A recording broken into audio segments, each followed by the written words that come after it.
This video is sponsored by Gidhor Central School, Gidhor. नमस्कार दोस्तों, जैसा कि आप सभी जानते हैं OSB इंडिया पर लगातार वीडियो लेक्चर आ रही है। आज हम आए हैं पॉलिनोमियल चैप्टर को लेकर के। आशा करते हैं आप सभी काफ़ी अच्छे होंगे, आपके अच्छे स्वास्थ्य की कामना करते हैं।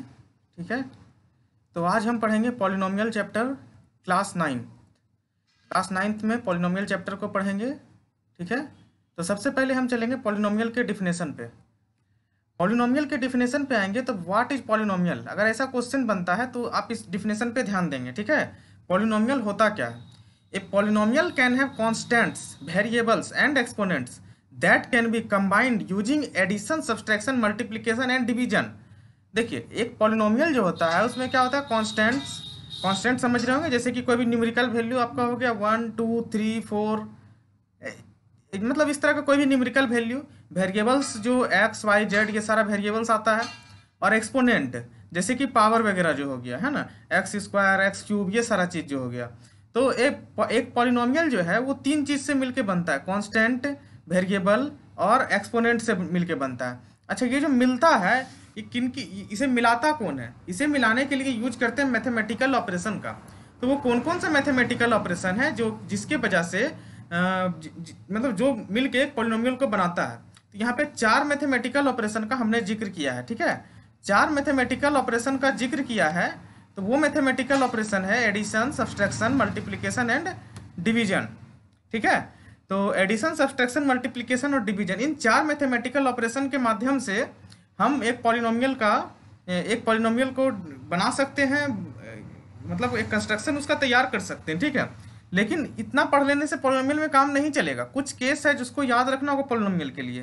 जैसे केस नंबर 1, एक्सपोनेंट जो होगा वो हमेशा होल नंबर होगा।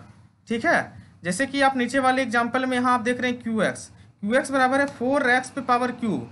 तो x पर पावर क्यूब होगा, x पर पावर क्यूब का मतलब x पर पावर 3 हो सकता है, x पर पावर 4 हो सकता है, x पर पावर 5 हो सकता है, मतलब इसी तरह से x पर पावर कुछ भी हो सकता है। ठीक है, लेकिन x पर पावर हमेशा होल नंबर ही होगा, कोई निगेटिव नंबर वगैरह ये सारा चीज़ नहीं होगा। ठीक है ना, x पर पावर -3, -2 ऐसा नहीं होगा, या x पर पावर 1/2, 1/3, 2/4, 3/2 ऐसा कुछ नहीं होगा।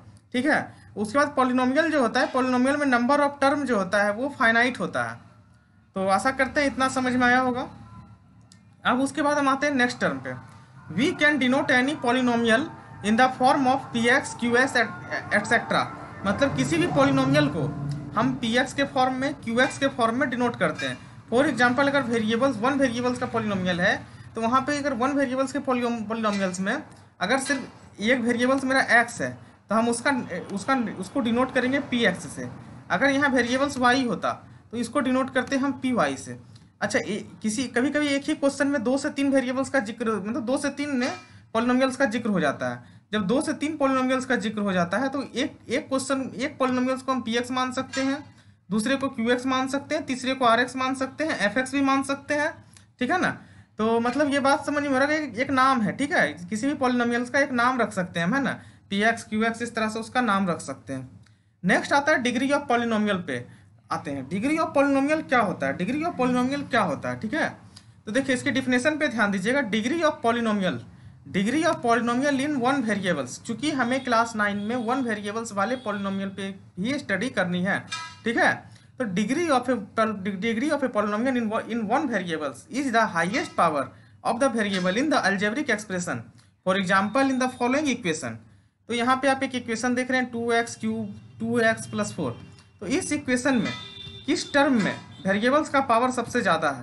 तो यहाँ पे देखिएगा फर्स्ट टर्म में वेरिएबल्स का पावर सबसे ज़्यादा है। कितना है? x पे पावर 3 है। और किसी भी टर्म में वेरिएबल्स का पावर 3 अथवा उससे 3 तो नहीं है, जो भी है 3 से कम है। जैसे यहाँ पर वेरिएबल्स का पावर 1 है और लास्ट जो कांस्टेंट है उसमें कांस्टेंट टर्म में वेरिएबल्स का पावर 0 होता है।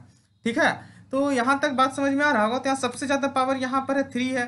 तो इस इक्वेशन का जो डिग्री होगा मेरा इक्वेशन, डिग्री ऑफ इक्वेशन, तो ये हो जाएगा 3 हो जाएगा। ठीक है, डिग्री ऑफ इक्वेशन यहाँ पर मेरा 3 हो जाएगा। बात यहाँ पर आप लोगों को समझ में आ रही होगी।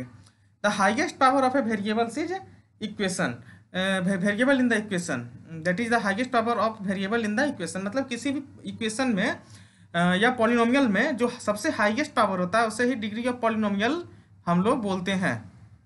मतलब इतना दूर बात समझ में आ रहा होगा। ठीक है, नेक्स्ट हम आते हैं।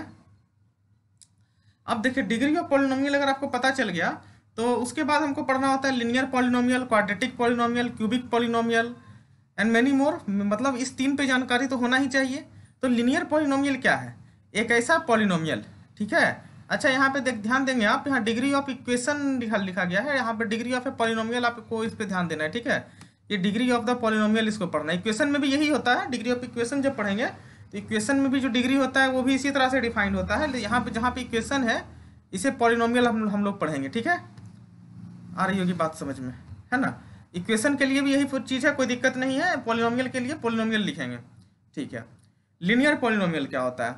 लिनियर पॉलिनोमियल एक ऐसा पॉलिनोमियल, ठीक है, एक ऐसा पॉलिनोमियल जिसमें डिग्री हाईएस्ट डिग्री क्या, हाईएस्ट डिग्री क्या, डिग्री वन हो। हाईएस्ट है तभी वो डिग्री है, डिग्री वन हो तो उसको हम लिनियर पॉलिनोमियल बोलेंगे। फॉर एग्जांपल यहाँ पर आपको दिख रहा होगा 4x+2।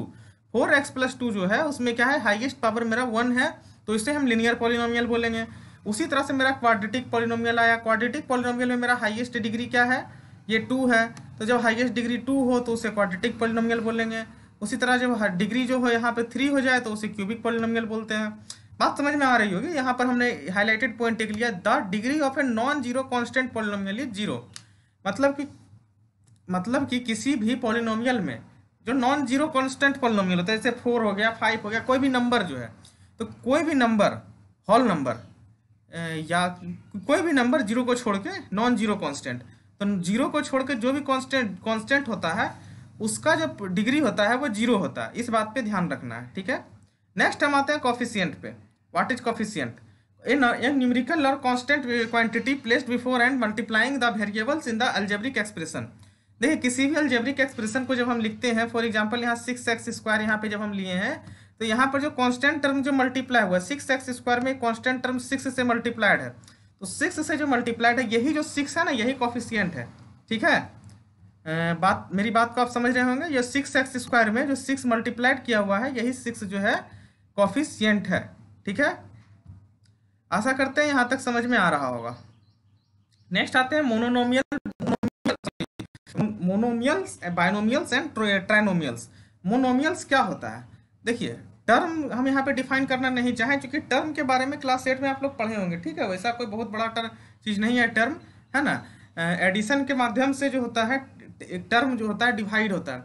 जैसे कि यहाँ पर हम मान लीजिए यहाँ पर जीरो जो पॉलिनोमियल वाले क्वेश्चन में जो px बराबर यहाँ दिख रहा होगा नीचे में आपको 4x² + 6x+2, तो ये 4x² एक टर्म है। ठीक है, उसके बाद 6x एक टर्म अलग टर्म है और 2 जो है एक अलग टर्म है, तो यहाँ पे 3 टर्म हो गया, तो ये ट्राइनोमियल हो जाएगा। उसी तरह जो मोनोनोमियल होता है उसमें एक ही टर्म होता है, बाइनोमियल जो होता है उसमें 2 टर्म होता है, और ट्राइनोमियल जो होता है उसमें 3 टर्म होता है। अब जीरो ऑफ पॉलिनोमियल जो है, जीरो ऑफ पॉलिनोमियल में देखिए क्या होता है। जैसे कि हम एक इक्वेशन लिए px बराबर 4x² + 6x+2, तो जब x को हम 1 से रिप्लेस कर देते हैं, अगर जो यहाँ पर जो now we replace the x by 1, मतलब कि इस इक्वेशन में अगर x के जगह पर हम 1 पुट कर देते हैं तो इसका इस इक्वेशन का वैल्यू जो है, इस पॉलिनोमियल्स का वैल्यू जो है 12 मिल जाता है ना। तो 12 मिल गया तो ठीक है, अब हम उसमें क्या करेंगे, 1 के पुट करने के बजाय -1 पुट कर दिए। जब -1 इस इक्वेशन में पुट किए तो यहाँ पर देखिए वैल्यू हमको 0 मिल गया। अच्छा, जब वैल्यू 0 मिल जाता है तो इसका मतलब क्या हो गया, किसी भी पॉलिनोमियल का वैल्यू अगर किसी खास वैल्यू को पुट करने से, x किसी खास वैल्यू को पुट करने से पॉलिनोमियल का वैल्यू अगर 0 हो रहा है तो x के उसी खास वैल्यू को हम जीरो ऑफ पॉलिनोमियल बोलेंगे। जैसे कि यहाँ पर हम हाईलाइटेड कर दिया है, in general we say that a zero of a polynomial px is a such number a number c such that pc is equal to 0। यहाँ पर जैसे बताना चाह रहे हैं कि px एक नंबर है, px एक पॉलिनोमियल है, x के जगह पर अगर हम c पुट करते हैं, x के जगह पर क्या पुट करते हैं, c पुट करते हैं, x के जगह पर c पुट करने से अगर pc बराबर 0 हो जा रहा है, pc बराबर 0 हो जा रहा है, तो इसका मतलब क्या है, c जो है जीरो ऑफ ए पॉलिनोमियल है। तो यहाँ तक बात समझ में आ रही होगी। ठीक है, अगले नीचे आप देख रहे हैं रिमाइंडर थ्योरम। रिमाइंडर थ्योरम और फैक्टर थ्योरम बचता है, उसके रिमाइंडर थ्योरम, फैक्टर थ्योरम, उसके बाद इस पार्ट से रिलेटेड जो क्वेश्चन है आप इस यहाँ तक का क्वेश्चन को कर सकते हैं। पॉलिनोमियल पार्ट से, डिफिनेशन पार्ट से, पॉलिनोमियल के डिफिनेशन पार्ट से और जीरो ऑफ पॉलिनोमियल्स को लेकर के जितने भी क्वेश्चन है, किसी भी बुक को आप सॉल्व कर रहे हैं तो आप उस बुक से इतने पार्ट से आप क्वेश्चन को सॉल्व कर सकते हैं। अच्छा, नेक्स्ट जो बचता है मेरा रिमाइंडर थ्योरम, फैक्टर थ्योरम, ये सारे इस सारे पार्ट पर वीडियो फिर अगले अगले पार्ट में आएगी, ठीक है। एक ही पार्ट में उतना कवर करना पॉसिबल नहीं हो पाता है, तो एक पार्ट में हम आज यहाँ तक कवर कर रहे हैं। यहाँ तक में आपको हम सबसे पहले पढ़े थे पॉलिनोमियल का डिफिनेशन, उसके बाद जो डिनोशन डिनोट जो करते हैं पॉलिनोमियल को, उस चीज़ को, उसके बाद हमने क्या पढ़ा था, उसके बाद डिग्री ऑफ ए पॉलिनोमियल। अच्छा, डिग्री ऑफ ए पॉलिनोमियल में हमने क्या बोला था, जहाँ इक्वेशन है उसको हम पॉलिनोमियल से रिप्लेस कर देंगे, कोई दिक्कत नहीं है। लीनियर पॉलिनोमियल क्या होता है, लीनियर पॉलिनोमियल में उसका डिग्री 1 होता है, क्वाड्रेटिक पॉलिनोमियल में डिग्री 2 होता है, क्यूबिक पॉलिनोमियल में डिग्री 3 होता है। फिर से हम एक बार रिपीट कर रहे हैं सारे बात को।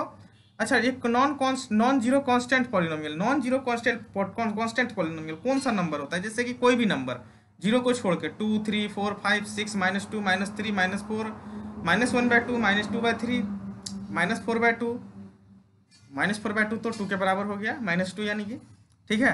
तो कोई भी नंबर जीरो को छोड़कर, ठीक है, कोई भी नंबर जीरो को छोड़कर जो है वो सारा कांस्टेंट पॉलिनोमियल है, और उस कांस्टेंट पॉलिनोमियल का डिग्री हमेशा जीरो होता है।